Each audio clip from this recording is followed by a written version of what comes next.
I'm joined by University of Central Oklahoma co-offensive coordinator and quarterbacks coach Adam Lechtenberg. Coach, thank you for taking time this afternoon to talk to me. Could you start by telling the viewers and listeners a little bit about yourself? Yeah. I mean, I've been coaching football for close to 20 years. High school, pretty much all divisions, Division II, FCS, FBS. Been involved with it, like I said, for a long time. Started out as a high school teacher and coach. Grew up on a farm in Nebraska, so I'm from the Midwest, but from a little town. I have my wife Christy and my daughter Maddie, who's 7. So I've been involved in, like I said, education, and we've moved all over the country. And my favorite part of coaching is the teaching and development of people. It's been a really fun experience over the years. I know you were a walk-on at Nebraska under Coach Frank Solich. What was it like to kind of be around a coach of his caliber? Well, Coach Solich, and I actually got to take a coaching class from Coach Osborne, which was pretty interesting while I was in school there. Coach Solich is obviously an unbelievable coach. Did a great job being around all those players and coaches. Was a great experience. The organization and the motivational stuff, like every coach you work for and see, you learn a few things. I've been fortunate to be around a lot of great coaches. Coach Solich was, the first for a brief time I was with him. The high school coaches I've worked with over the years, like I've been around Gary Patterson at TCU, Jason Simpson at UT Martin, Justin Fuente, who turned Memphis around at Virginia Tech. We want, just a lot of different coaches have influenced how I do things. Obviously, Coach Dorrell's won 3 national championships here, just seeing how he does things. I've just been very fortunate to be around so many unbelievable coaches and head coaches and seeing how they do things. And obviously, Coach Solich was the first guy I got to observe, how he did things on a weekly basis. And I think it certainly helped me develop as a coach as well. What would probably be the biggest lesson or takeaway that you learned from Coach Solich? Coach Solich used to have, I wasn't on the team for all my career there, but Coach Solich used to have a theme of the week, and I think he got that from Coach Osborne. So, each week it might be a different motivating thing or different objective that maybe it was, who we were playing. But I always thought that was interesting. He had a theme of the week, and then he would bring in quotes each day and kind of build on it as the week went. And I think a lot of head coaches have done that, but that was my first exposure to that kind of off the field, internal development. I think that was something that has stayed with me over the years from Coach Solich. So after your playing career was done, I guess what then led you to pursue coaching as your career? Well, I wasn't a very good player, so I always loved the sport, and I grew up wanting to be a coach, to be honest with you. I mean, if you had asked me when I was 5 years old what I was going to be, I would have probably said a college football coach.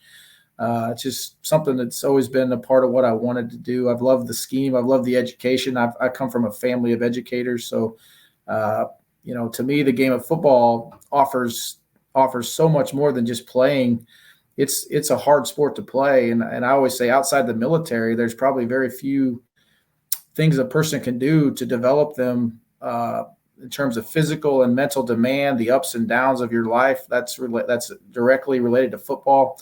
How hard our kids have to work. Our kids get up early in the morning. They work their tails off. They go to class. A lot of them have jobs. You can't get that experience that builds on your life from doing much else. Football, college athletics in general, all do that. But then you throw in the physical demand of football along with that. It creates a thing that develops mental toughness. And so, like I said, I've always been wanting to do it. And I started out as a high school teacher and coached girls basketball. I was the D coordinator for the football team, coached track, and in the summer coached baseball. So coaching and being around kids and being around people is something I've always kind of been passionate about. So how did you kind of manage all those different sports? And that's kind of a lot of sports to kind of handle there. Well, it was a little school. It was a little school in Southwest Kansas. I got offered a job in Texas. And I was going to coach junior high, which I was a naive college kid, didn't realize that that's still a hard job to get in Texas. They were said you could be a middle school football coach. And in Kansas, I got offered to be, the head coach of basketball and a D coordinator job. I thought it sounded kind of exciting. So chose that. It was a great place, great people. Loved it. I was there 2 years, but it was a little enough school that you could manage it. It wasn't a big school at all. So, it kept me busy. I was single and young and had energy, run the weight room in the morning and coach all day. And, so it was a fun time, fun experience. Okay, so after that, you moved to Wayne State, where you had some success there as then your time you recruited the all-time leading receiver there, Logan Masters. How could you sum up your time there at Wayne State? Well, Wayne State was a great opportunity. I was a GA wide receiver coach at Wayne State, and I got a ton of responsibility. Coach Dan McLaughlin was the head coach. I did not know him. I just applied out of the blue.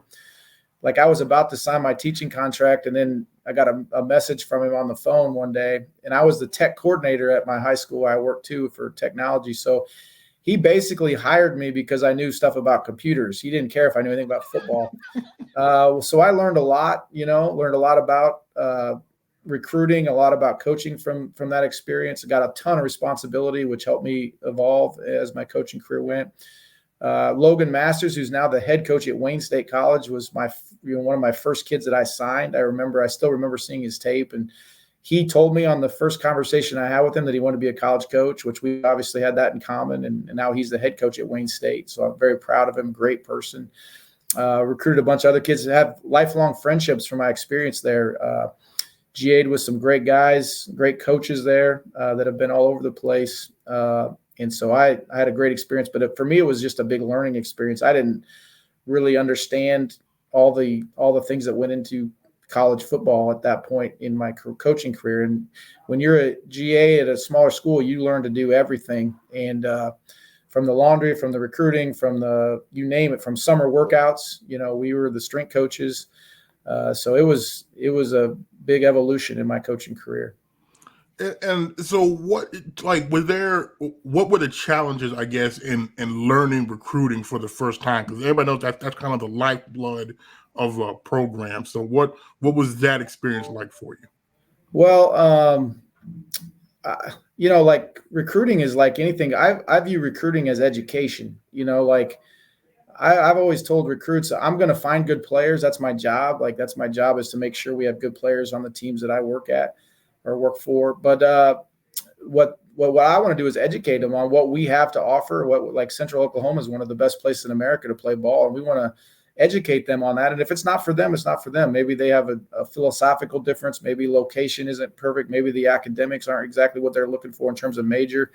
But it's our job to educate them and get them to feel comfortable with that decision. And recruiting is a persistence thing most often. Like you develop relationships over time. A lot of guys want to be big time recruiters, but to recruit, you need to evaluate first and pick the right guys. You can recruit a lot of guys that are highly recognized, but they may not be good players. So you have to try your best to figure out, what's inside of them, because there's a lot of guys that can run and jump, but and then the grind of it, recruiting is a grind. And growing up on a farm, and my work ethic probably helped me a lot in terms of you won't recruit good players if you're not willing to spend a lot of time and effort on the phone and in person, and any chance you get to recruit is important. And so that's kind of what I learned through that process. And then you moved on from there to TCU, where I think as a GA. What was that experience like? Well, it was pretty cool because, first of all, I worked a camp down there, and obviously it went well, and they offered me a job before I left, which was kind of neat. So working with Gary Patterson, Coach Justin Fuente came in at that time. He was the running back coach, and I was the GA at the same time. So I met him there. That's where we started our relationship, which lasts to this day. Gary Patterson is an unbelievable football coach. His organization skills, how he runs his program, you just learn so much. As a grad assistant, you get to be a part of a lot of that. In terms of the nuts and bolts, you kind of figure all that stuff out and learn.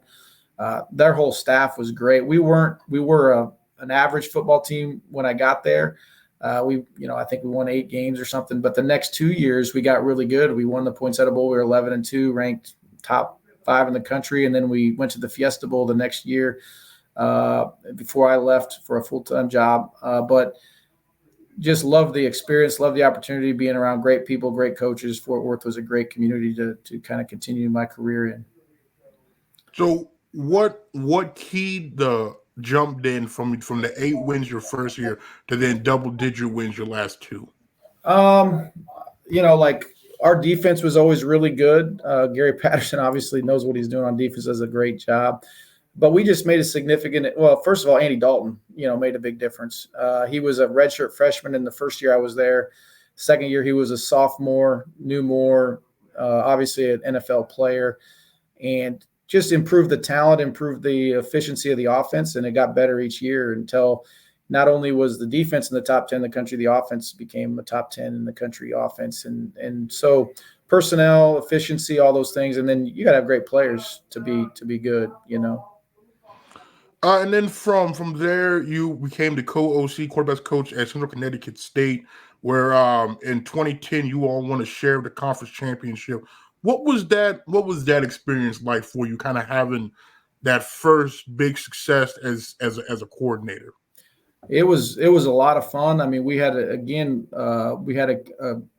guy that came to join us, a wide receiver coach from Louisiana Monroe, that actually scored the game-winning touchdown against Alabama when they beat Alabama. He was a young coach. He's not in coaching anymore, but he became one of my good friends and was awesome to work with. We got to put in the whole offense, from the naming of everything to what we're running a little bit, and it was so much fun. Had a transfer quarterback that really struggled in the first spring and, was worried, and then ended up being one of the most efficient guys in the country. We had some really good players, and I really enjoyed it. It was one of the most fun experience I had in coaching. Getting to be kind of in charge of it was a lot of fun. Had, again, around some good people, good coaches, and like anything, if you win a championship, you have good players, and we had some really, really good players that as much as anything, they're great people, and that's why they were successful. And had quite a few injuries the second year. It was still a great experience, but we weren't quite as good the second year. We were still pretty efficient on offense, but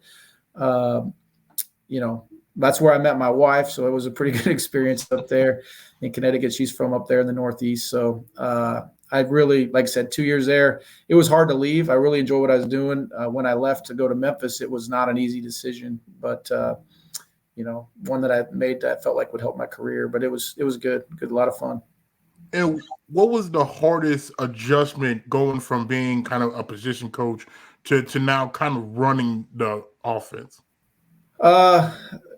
It's an adjustment because you have to think more globally in terms of, like, when you're a position coach, you're always looking a lot more detail, the fundamentals, the footwork, you're always looking at scheme, but you certainly are trying to your position group better than anybody, as the position coach. As the when you're coordinating, you have to be able to see the big picture. I was the O-line GA at TCU, which really helped me. So then I could help with protections and scheme and fundamentals. It was a big deal for me. So that was the biggest thing, is just making sure you are aware of what's going on in every position, and schematically and fundamentally, are we being sound? Are we giving our kids a chance to be successful? Because ultimately it doesn't really matter what we know or can do if our kids can't do it. So that's the biggest adjustment, is you have to have your position that your quarterbacks, for me, fundamentally and schematically, but also everybody. You have to at least have enough awareness to have conversations when things are gray, to make sure you can clean it up. And then they mentioned you went on to Memphis, where you were a number of roles. You were player personnel, liaison between football, academics, admissions, and housing, and then you also oversaw the walk-on program. So what was that experience like, I guess, going from a coordinator to now kind of I don't want to say like a lower role, but a different role for you? Yeah, I went to Memphis as the director of player personnel. It was like I told you, it was a tough decision. The reason I ultimately did it was the head man there, Coach Justin Fuente, I knew was a really good coach, had a great opportunity in front of us.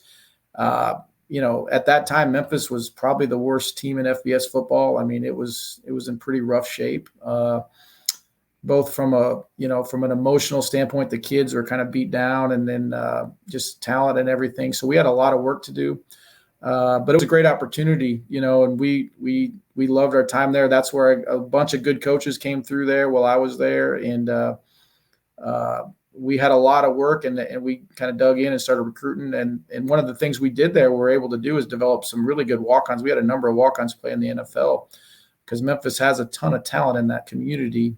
Some of it's underdeveloped, and we get a chance to get them at Memphis, and just some great players, great experience.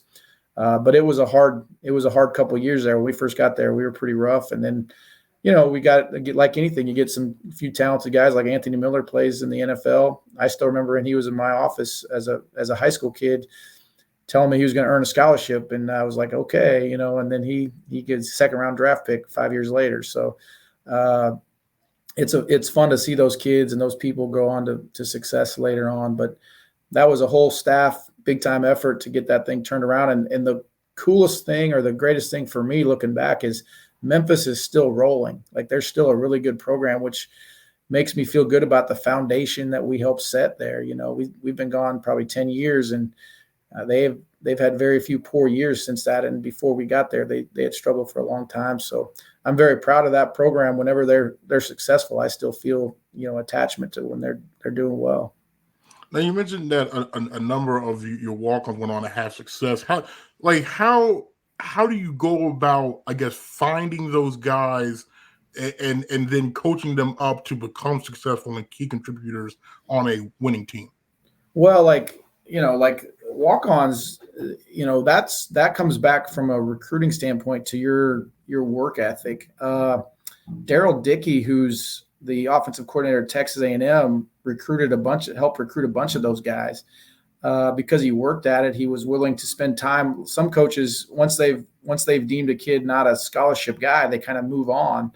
Well, Coach Dickey and that whole staff, quite honestly, that was kind of our philosophy, was willing to continue to work on guys that maybe were marginal, or we couldn't have an offer for them at that point, but they maybe wanted to come to Memphis, or they're from Memphis, or they're from that area.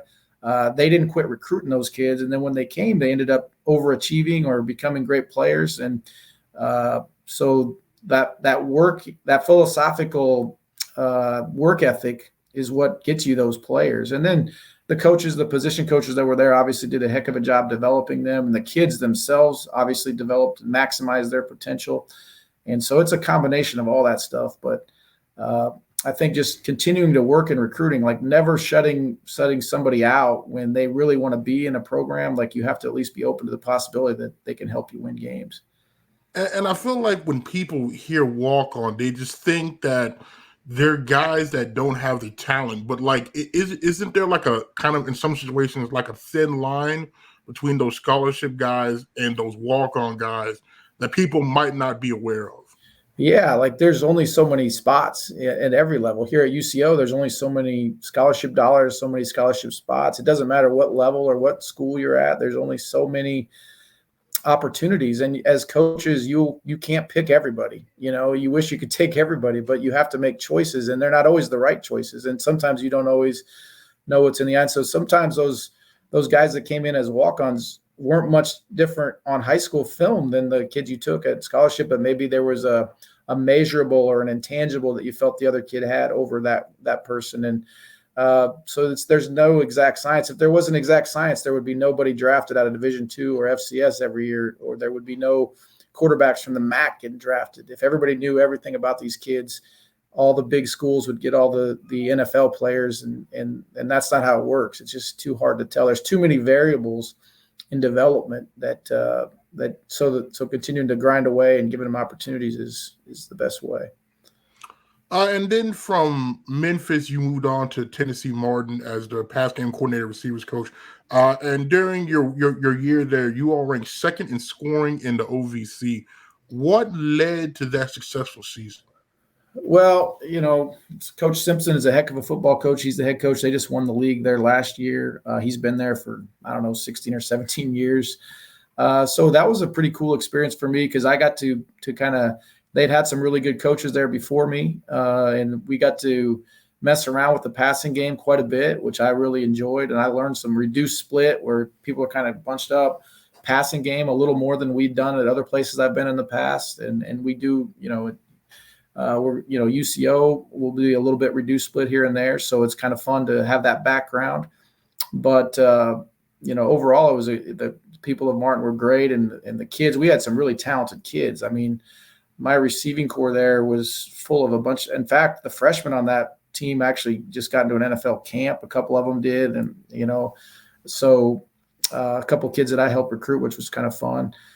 So anyway, we had some good talent and schematically it was fun for me. And then the defense was good. And so we had a good run there. We had a chance to beat 2 FBS teams that year.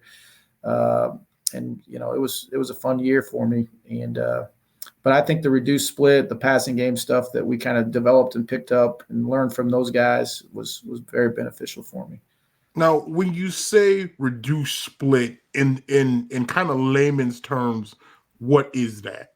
Okay, so like when receivers line up, and if you just watch football on TV, they usually line up on the numbers or outside the numbers, kind of they're pretty wide away. They're called wide receivers because they're wide. They're outside wide.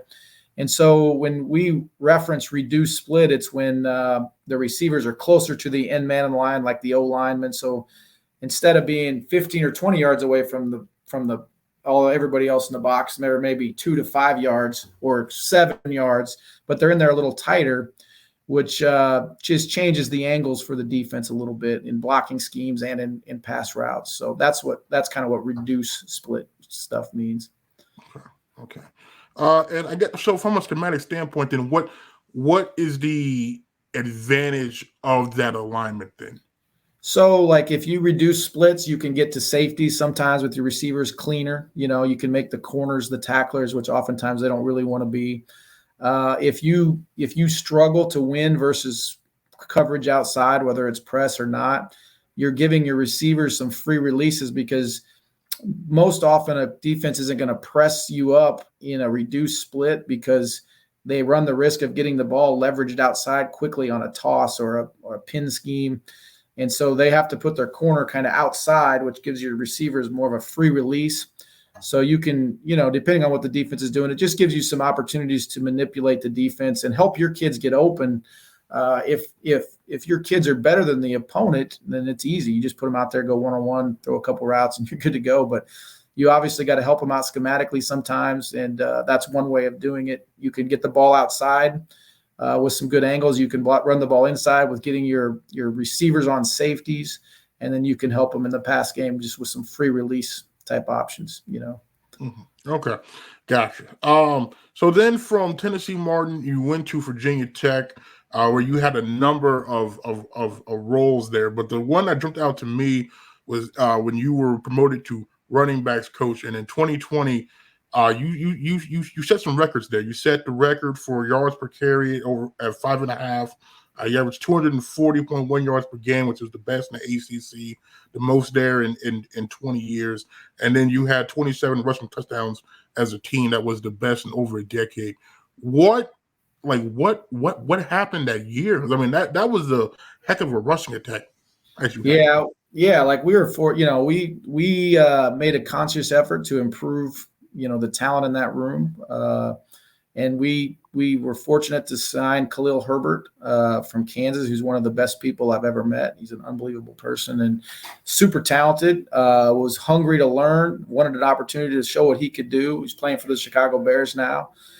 So he made a big difference when you have an NFL guy back in the backfield.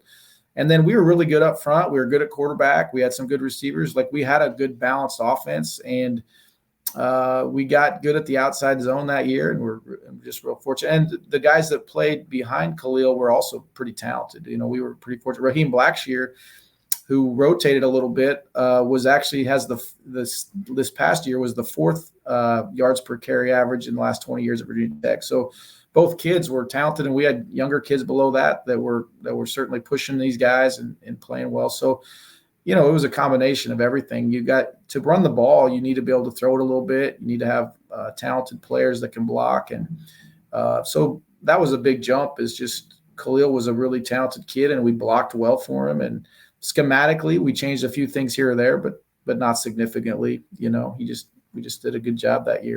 It was a fun year running the football. That's true. It was a lot of fun, and very proud of those guys and those guys that are in the NFL right now.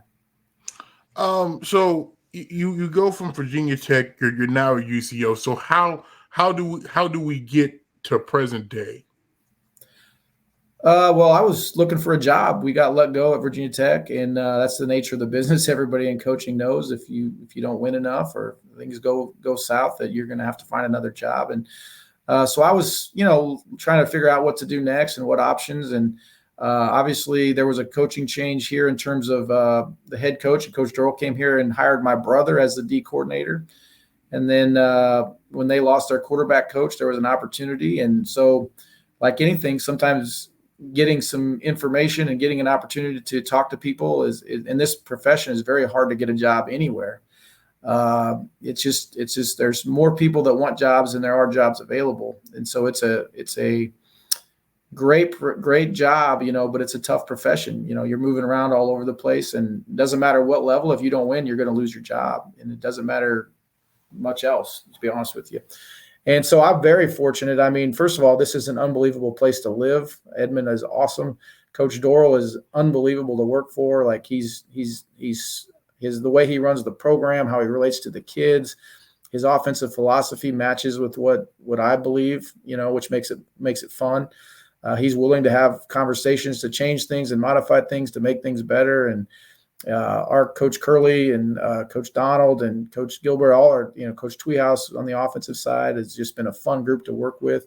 The defensive coaches, obviously, I know my brother pretty well, and I've just been excited because of how talented the coaching staff is and how much they care about kids. And then you throw in the facility that we have here is unbelievable, and it's only getting better with the new turf. The turf's about done. The stadium's going to be done by the fall. I mean, it's the sky is the limit for this place, and I'm very excited to be here. It's been awesome experience so far.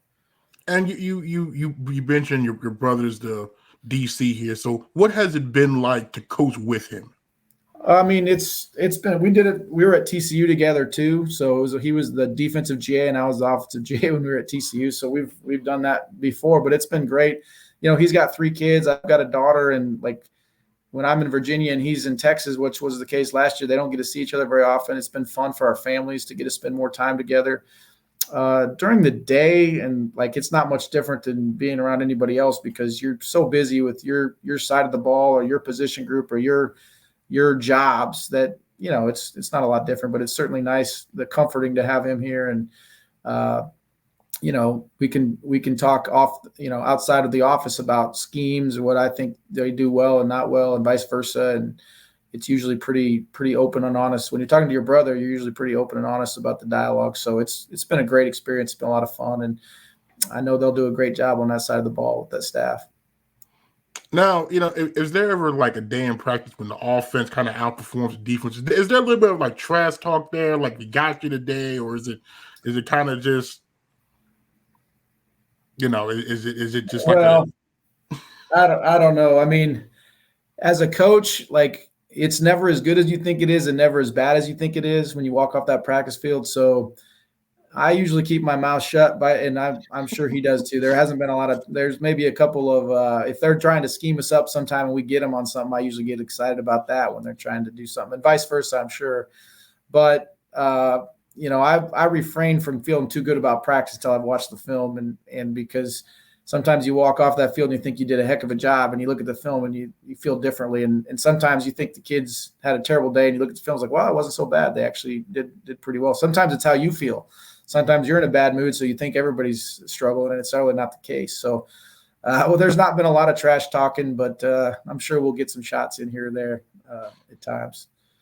Now, you mentioned all the moving around. I think that's kind of something that's lost on people. When coaches move, their families also have to move. So, what is that kind of experience like through your career, having to pick up and move here and move here and move here? What is that experience like? What are the challenges of that? Well, it's a tough life, like when I was single, it was easy. I'd load my car and whatever I couldn't fit in my car, I'd give it to somebody else or sell it or throw it away or whatever. Once you start having a family, it certainly changes everything. And once you have a child, it's certainly different. There's friends, there's relationships that when you move, that they lose a little bit. They can still try to stay in touch, but uh, there's the moving. A lot of times as a coach, you go first and get started working because in this profession, there's timelines, there's spring ball, there's recruiting. There's always a reason to get there and get rolling. And oftentimes it's your wife that has to do all the work, getting the house ready to sell or whatever.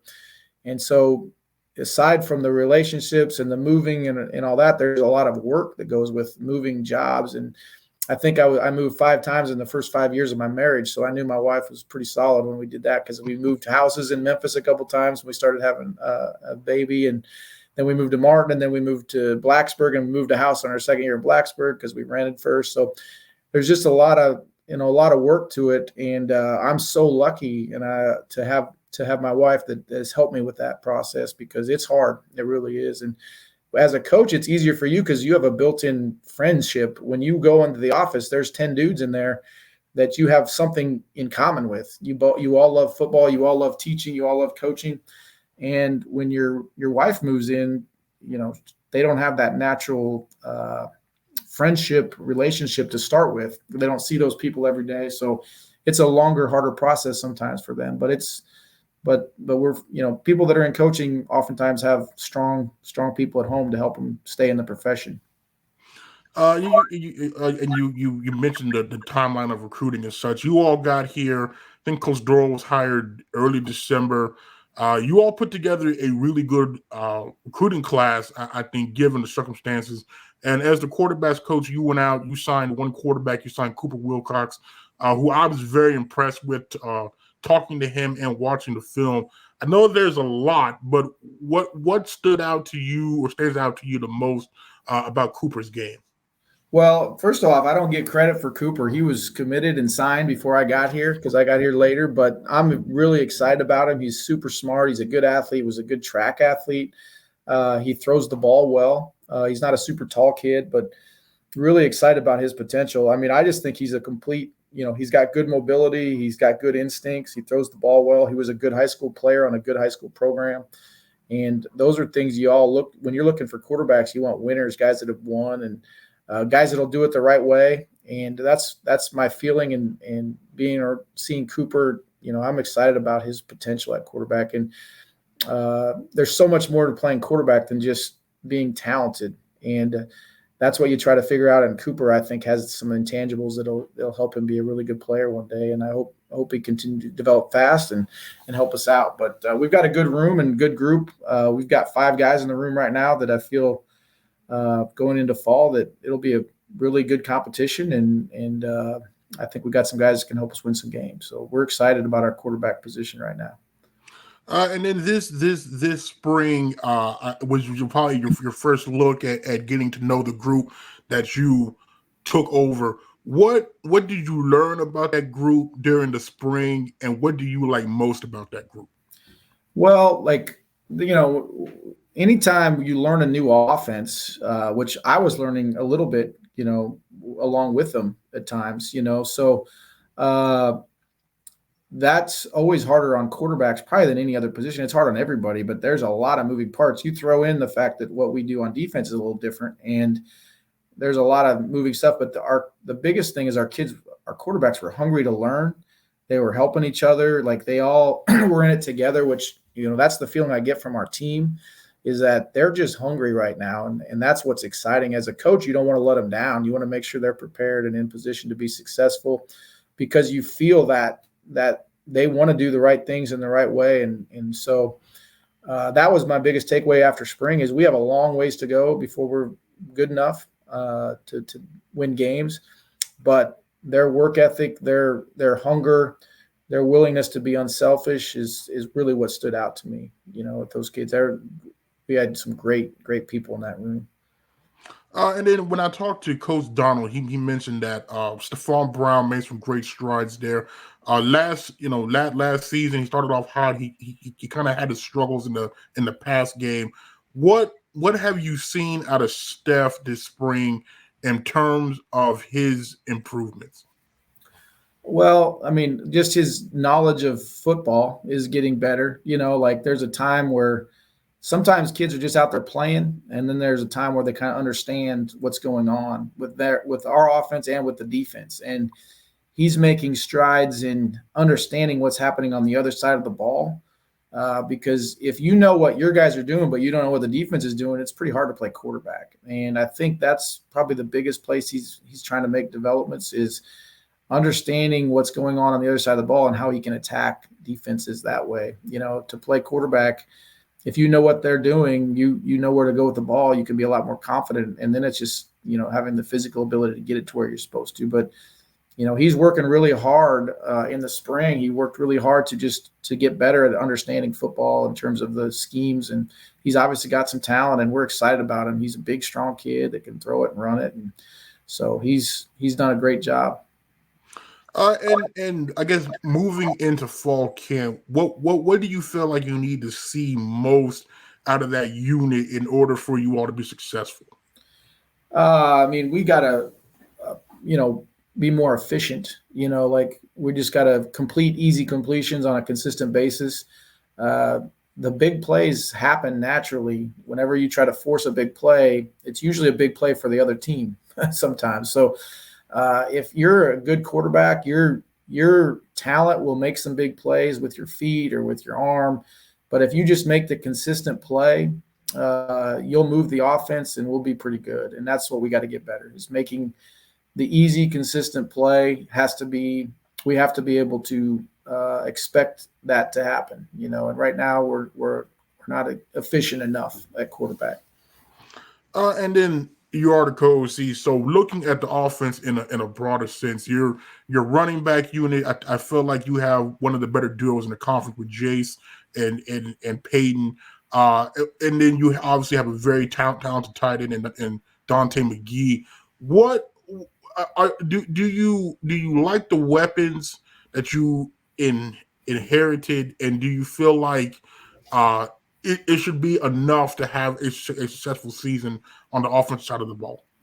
Yeah, we have plenty of talent. Like the league is extremely competitive. I mean, I think last year UCO actually outscored opponents in average per game, 27-26. So it wasn't like they were getting blown out. Like we have some talent, and we certainly, what I tell all the kids is I'm going to do my best to find somebody to beat you out. And you better be able to if you want your job, you better beat whoever we bring in here out. So we're always going to be recruiting good players and try to improve our standard of play. But we have plenty of talent at every position. Our receiving core has got quite a few guys that are going to be ready to play or have played. Really like him. Love Dante McGee. I think he's a special player, but more importantly, I think he's an unbelievable person. Like he does a great job within our program of leadership and within our whole athletic department. He does a lot of stuff. So he's a unique person and it has a chance to have a really good year. We're really excited about him. And obviously the running back room, we got to continue to develop and bring in some other guys along and some young kids, but we have enough talent to be pretty good. O-line, Coach Doral is going to obviously do a great job with those guys, and we feel good about the depth and the number of guys. We'll always look to bring guys in at every position, but there's enough talent to have a good year. But the kids got to buy in, and then we got to go play. Nobody's ever won a game on paper. Like it doesn't matter what you look like or feel like. It matters how you play. And so that's the next step for us is to develop some confidence, because that's the difference in winning and losing in close games is confidence. And that's what we need. But we have some good players. We're excited about them, and every position unit has some really dynamic players that get us excited as coaches. You mentioned the offensive line, and that was kind of a sore spot last year, the many that followed the program. It was the inconsistency of the line. Look at the Fort Hays game against a very big physical front. The offensive line held their own, but then you look at some of the other games, and it wasn't the same. What have you seen out of that unit during the spring that gives you confidence and belief that they'll do a solid job come the season? Well, a couple things. First of all, they're going to be well coached. They got an unbelievable coach coaching them consistently, and there's good kids in there, good players. Like you can be a really good coach, but if your kids won't do it, it doesn't really matter. You have to be able to get communicated to them, and they got to want to do it. And I believe we got a whole room full of guys that want to be good, and they push each other and they challenge each other and have great work ethics. Uh, I always think O line is a developmental position. Like you're gonna have to like you don't walk in the door and you're to be game ready at O line is hard. If you play as a young player, like you're special at any level. And so it's a hard job. Blocking them big D linemen is not easy. And we got to help them schematically, and we got to help them. And Coach Doral will get them coached up fundamentally. But I feel very good about the progress and the chance of them having a good unit this year. And what are your goals for the offense as a whole this season? Like we quite honestly, we haven't gotten to that as far as like points per game and wins and yards. Like all that is secondary until we get some confidence and get some, feel good about how things are going efficiency wise. We'll get to all that stuff later in the summer and the fall camp and stuff like that in terms of we'll definitely we want to score enough to win, quite honestly. If we win 55-54, I'm going to be excited. If we win 20-19, I'm going to be excited. And if we win 13-12, I'm going to be excited because it's hard to win. And each week, successful offense might look different. If the other team goes 80 mile an hour and tries to run 100 plays, we may want to run the ball and score and beat them 27-17 versus trying to outscore somebody, so it's different each week. You certainly have goals and expectations. A lot of those come from, not turning the ball over and, scoring in the red zone and field position, all those things that are stats that actually indicate outcomes of the game that are more important than just did he score 40 points or did they score, certain amount of points each game. And yards, everybody wants yards, like I love yards too. I'm just like everybody else, but ultimately there's nobody ever won a game on yards. You win it on points. And so however you can score points is the way to do it. So we'll get to all that. We'll get to our goals. Coach Doral is very big on having attainable, settable goals, and we're going to have some high expectations for our guys when we get to that point. And you and Coach Curley are sharing the offensive coordinator duties. How has that relationship been so far in that regard? It's been awesome. I mean, Coach Curley is an awesome coach. He has a ton of hats in this program. He does a lot. I mean, Coach Doral obviously trusts him and puts a lot on. They've been together, which I understand that. And so we see a lot of the same things philosophically, especially in the pass game. We're kind of on the same. We've come from different backgrounds, but we kind of see things the same way, schematically and fundamentally. But the other thing is when we disagree, we have great conversations and we go forward. We've become very good friends, and he's an awesome coach. It's got a huge future in front of him. And so it's been great, with working with him and Coach Doral, Coach Donald, like I said, and Coach Tweehouse is a grad assistant, Coach Gilbert. We have a pretty fun group to be around. You're in there watching film, and it's fun to be around. We kind of see things the same way, and we have tough discussions and we move on. So I'm very excited to be working with him and with everybody. So, but he's a great coach. And I guess my final football question would be: now you coach quarterbacks, you coach receivers, you coach running backs. You mentioned you were offensive line GA at TCU. How has kind of having that hands-on experience at almost every position on offense helped you at this point now in your previous time as coordinators, kind of understanding almost every level of the offense? Well, I mean, I think there's some coordinators who, maybe only coach one position and they think, well, why can't the tight end do this? Or why can't we do this at receiver? Or why can't we do this at O-line? When you coach a position, it's you figure out the problems real fast. Like if you have a name for some play, but it messes up another formation, like it changes their rule, for example, like some people think, well, that's no big deal, just get it fixed. Well, if you've coached all those positions, one advantage I have is, well, that's, we're asking this kid to do that. That's a lot harder than it sounds, So I think there's some element of that helps when you've coached multiple positions is you can understand what they're going through. Like if a receiving core has a bad day and they drop a bunch of balls, as the quarterback coach, I get it because I've been the receiver coach and we've had rough days and we've had to bounce back. And so I think coaching multiple positions gives you a new perspective of how hard those positions are to play and some of the things that come up within those position groups in terms of off the field, on the field, all those kind of situations. You can relate to them because you've dealt with them yourself. And like I said, for me, from a holistic point of view, it's awesome because I get it. I feel like I know what's going on at every position. So it's been good for my development, and it's been a lot of fun. Before I get you out of here, I do this with all the new guests. Kind of some get to know you questions. So your favorite sports team? Favorite sports team of all time. I don't really have a favorite sports team right now, but I grew up a 49ers fan. I grew up in Nebraska when Roger Craig and Tom Rathman were the running backs who both played at Nebraska. So that's kind of my background. So that was and it was easy to like them because they were winning Super Bowls. So it's kind of unfair, but I was obviously a Chicago Bulls fan. I love Michael Jordan. I still think he's the greatest, no matter what the young kids say. So those are two teams I followed. I was a Kansas City Royals baseball fan, but I couldn't name one player for the Royals right now because I haven't really watched a ton of baseball. But those are my teams growing up. Okay. Let's see. Your favorite hobby outside of football? Probably. I mean, anything I do with my family is the most fun. Like my daughter's very active, so watching her do things is a lot of fun. My wife and I go golfing when we can. That's probably our favorite thing to do. She's a lot better than me. I'm not very good, but I do enjoy it. Like I have like an old man swing. I can barely hit it very far, but I enjoy it. I enjoy being outside, and that's good time for us. Let's see. Your favorite food?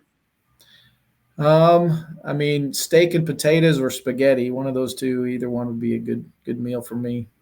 Now, when we go steak, is it rare, medium rare, well done? How do you normally pick steak? I usually do medium rare. A little pink in there is what I like in my steak. Okay. Let's see. Your favorite musical artist? My favorite musical orchestra, or what did you say? Artist. Oh, artist. I don't know. I with music, I go all over the map because I like all kinds of different music. I don't really have a favorite. I'm trying to think who I turn on Pandora and I usually pick a group and switch it. Right now, I think I have Florida Georgia Line radio and it just throws out some country music. And so I like classic rock. I like some old school stuff. So I'm pretty versatile there, but I don't really have a favorite, Okay. Let's see. Favorite TV show?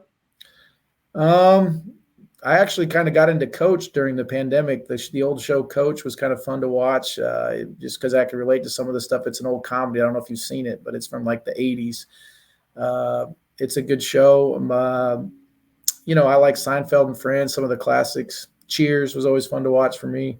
The new shows we watched, whatever my wife, like there's all kinds of shows we kind of watch together on some of those Chicago PDs and stuff like that are pretty good. But other than that, I'm kind of a comedy guy. Yeah. So do you have any pregame routines that you normally do? Well, usually if it's a home game, we're usually recruiting. So like there's not a lot of time. Usually you're hosting recruits right before the game, but not really. I mean, every school I've been to has different pregame meals, different structures. So it's pretty hard as a coach to stay, unless you've been in the same program for a long time. Your routine gets changed every place you go. So I don't really have a standard routine. Now, when you were a player, were you big into gear, or were you one of those guys that just give me a helmet, some shoulder pads, and let me go out there and play? I wasn't really into gear, but I get it, like the kids that are, because I'm not very tall. Some of them big, good looking dudes, I can understand why they want a couple extra sweatbands, but that was never me. So and I came from a small school, so it wasn't a big deal, but I get it because some of them kids look pretty good when they put a little flair on. So, see, I guess finally, for I guess, would you have a message to those that still might kind of be on the fence about giving you all a chance this season about what they could expect if they come see you all play this season. Yeah, like I hope UCO fans are excited about Coach Dorrell and this program and the direction. I mean, you know, I ask recruits all the time, how many coaches do you know that have won 3 national championships? I can think of, you know, the Nick Saban always pops up, but then I go blank after that. I know there's a few others that have, but you have a national championship coach with a program full of players that are hungry to do the right things and to get better. You're going to see a team that improves during the course of the year. I'm confident of that. We have some talented kids, and I think when you go watch somebody that plays with passion, it's fun to do. It's fun to watch. It's why the Olympics are fun. It's why championships in basketball and baseball, like the World Series, all that stuff's fun to watch because people are at their best and they're passionate about what they do. And I believe just being around our kids that they're passionate about winning and they want to win. They want to be successful. And so you come out and watch us play. I think it's going to be fun to watch, but I think you're going to feel how bad our kids want to win and how hard they play. And I think that would be my message is give our kids a chance, come see them. And I think you're going to like, we have an unbelievable stadium. We have the best stadium in America for Division II football. And we have a great community. And so come out, check it out. I think it's a great opportunity for families to enjoy some really good college football. Well, Coach, I appreciate you taking time this afternoon to come on and talk to me. Yeah, I'm wishing you the best of luck this season. I'm really excited to see what that offense is looking like now. And if you ever want to come on, you're more than welcome to. Well, I appreciate you having me. I appreciate what you do for UCO for our football program, just helping kind of promote it, which is awesome, and learn about it and get the word out there about this program. So I really appreciate what you do, and anytime you need something, just let me know. Well, thank you, Coach. I really do appreciate that.